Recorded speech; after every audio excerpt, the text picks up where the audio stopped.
सभी को जय श्री श्याम। स्वागत है आपका अपने YouTube चैनल बजरंग सनातन संदेश में। मैं बजरंग लाल शास्त्री आज उपस्थित हूँ श्रावण मास कृष्ण पक्ष की कामिका एकादशी का महात्म्य लेकर। धर्मराज युधिष्ठिर ने पूछा, गोविंद वासुदेव आपको नमस्कार है। श्रावण मास के कृष्ण पक्ष में कौन सी एकादशी होती है, उसका वर्णन कीजिए।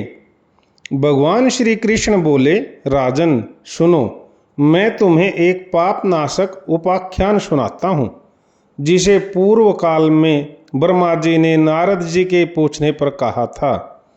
नारद जी ने प्रश्न किया, भगवन कमलासन, मैं आपसे यह सुनना चाहता हूँ कि श्रावण के कृष्ण पक्ष में जो एकादशी होती है उसका क्या नाम है, उसके कौन से देवता हैं तथा उससे कौन सा पुण्य होता है।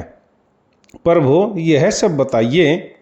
ब्रह्मा जी ने कहा, नारद सुनो, मैं संपूर्ण लोकों के हित की इच्छा से तुम्हारे प्रश्न का उत्तर दे रहा हूँ। श्रावण मास में जो कृष्ण पक्ष की एकादशी होती है उसका नाम कामिका है। उसके स्मरण मात्र से वाजपेय यज्ञ का फल मिलता है। उस दिन श्रीधर, हरि, विष्णु, माधव और मधुसूदन आदि नामों से भगवान का पूजन करना चाहिए। भगवान श्री कृष्ण के पूजन से जो फल मिलता है वह गंगा, काशी, नैमिषारण्य तथा पुष्कर क्षेत्र में भी सुलभ नहीं है। सिंह राशि के बृहस्पति होने पर तथा वैतिपात और दंड योग में गोदावरी स्नान से जिस फल की प्राप्ति होती है वही फल भगवान श्री कृष्ण के पूजन से भी मिलता है। जो समुद्र और वन सहित समूची पृथ्वी का दान करता है तथा जो कामिका एकादशी का व्रत करता है वे दोनों समान फल के भागी माने गए हैं। जो ब्याई हुई गाय को अन्य अन्य सामग्रियों सहित दान करता है उस मनुष्य को जिस फल की प्राप्ति होती है वही कामिका का व्रत करने वाले को मिलता है। वही फल कामिका एकादशी का व्रत करने वाले को मिलता है।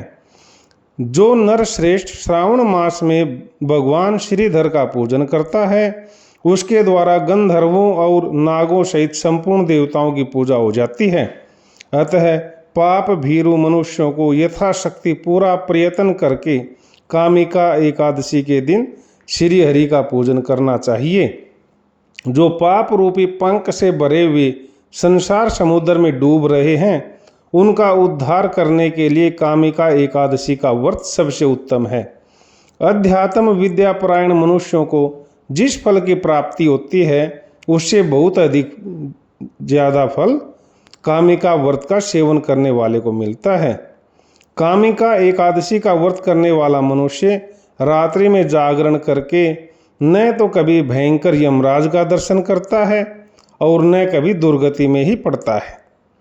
लाल मणि, मोती, वैदूर्य और मूंगे आदि से पूजित होकर भी भगवान विष्णु वैसे संतुष्ट नहीं होते जैसे तुलसी दल से पूजित होने पर होते हैं। जिसने तुलसी की मंजरियों से श्री केशव का पूजन कर लिया है उसके जन्म भर का पाप निश्चय ही नष्ट हो जाता है।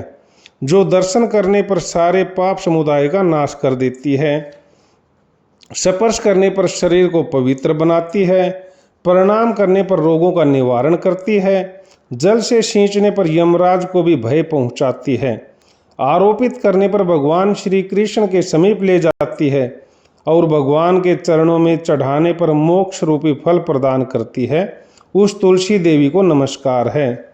जो मनुष्य एकादशी को दिन रात दीपदान करता है उसके पुण्य की संख्या चित्रगुप्त भी नहीं जानते। एकादशी के दिन भगवान श्री कृष्ण के सम्मुख जिसका दीपक जलता है उसके पितृ स्वर्ग लोक में स्थित होकर अमृत पान से तृप्त होते हैं। घी अथवा तिल के तेल से भगवान के सामने दीपक जलाकर मनुष्य देह त्याग के पश्चात करोड़ों दीपकों से पूजित हो स्वर्ग लोक में जाता है। भगवान श्री कृष्ण कहते हैं, युधिष्ठिर, यह तुम्हारे सामने मैंने कामिका एकादशी की महिमा का वर्णन किया है। कामिका सब पातकों को हरने वाली है, अतः मानवों को इसका व्रत अवश्य करना चाहिए।